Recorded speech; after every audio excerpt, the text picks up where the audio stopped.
In this video, we are going to discuss about the trigonometric ratios. Now, what are trigonometric functions?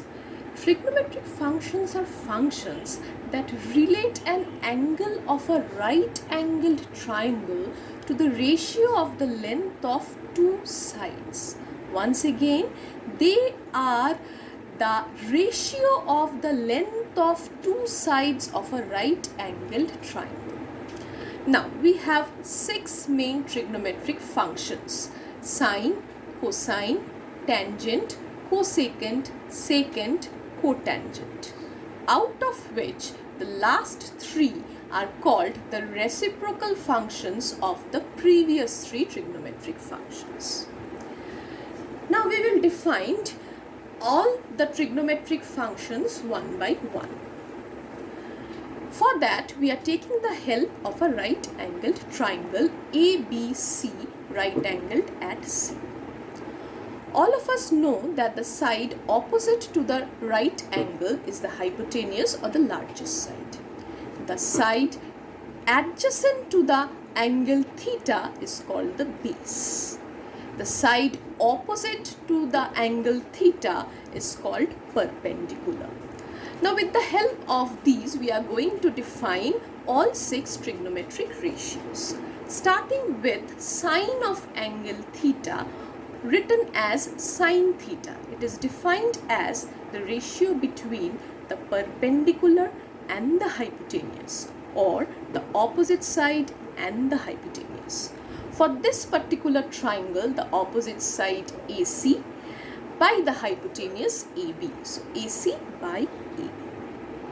Next is cosine of angle theta, written as cos theta, is the ratio between the base and the hypotenuse, or the adjacent side and the hypotenuse. So, for this particular triangle, it is BC by AB.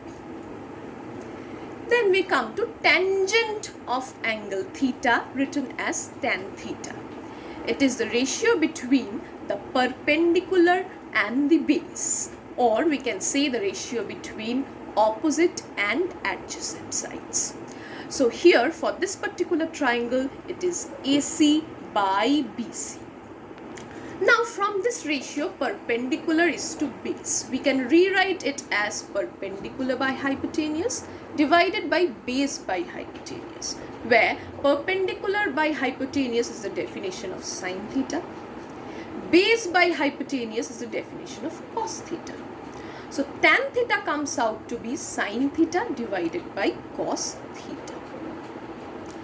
Next, the next trigonometric function, cosecant of angle theta, written as cosec theta, as I said, is a reciprocal trigonometric function.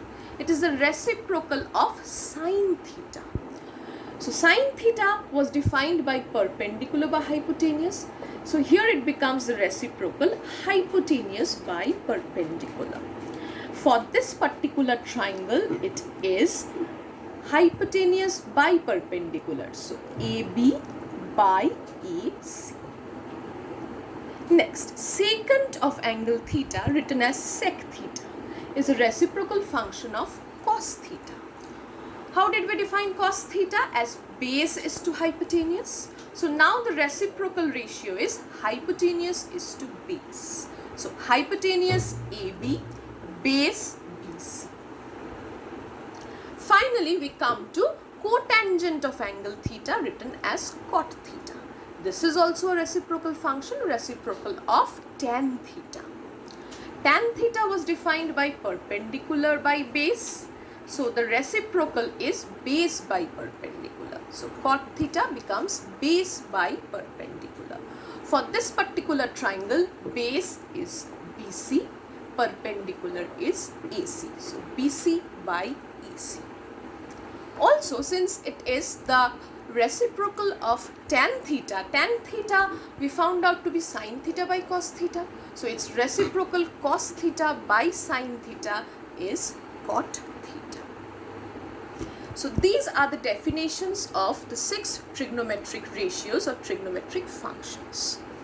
Now we are going to go for a sum where we are given a right angle triangle PQR where angle P is marked as alpha, and we are asked to find the values of sine alpha and cos alpha.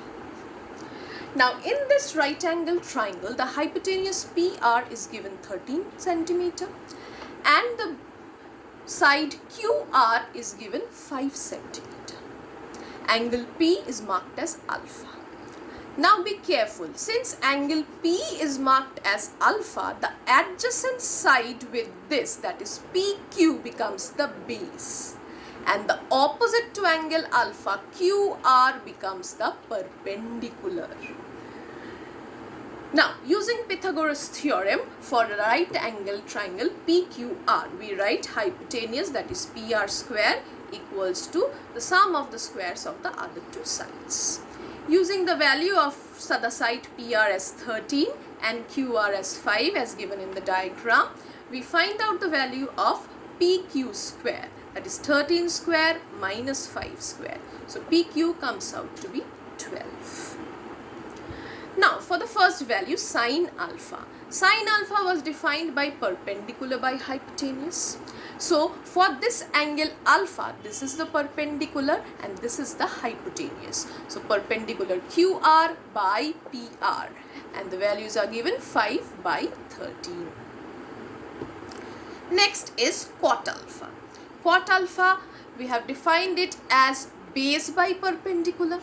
So for this angle alpha, the adjacent of the base is PQ and the perpendicular is QR.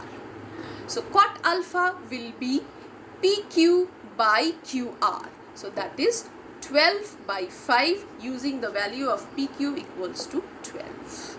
So cot alpha becomes 12 by 5 and sine alpha is 5 by 13.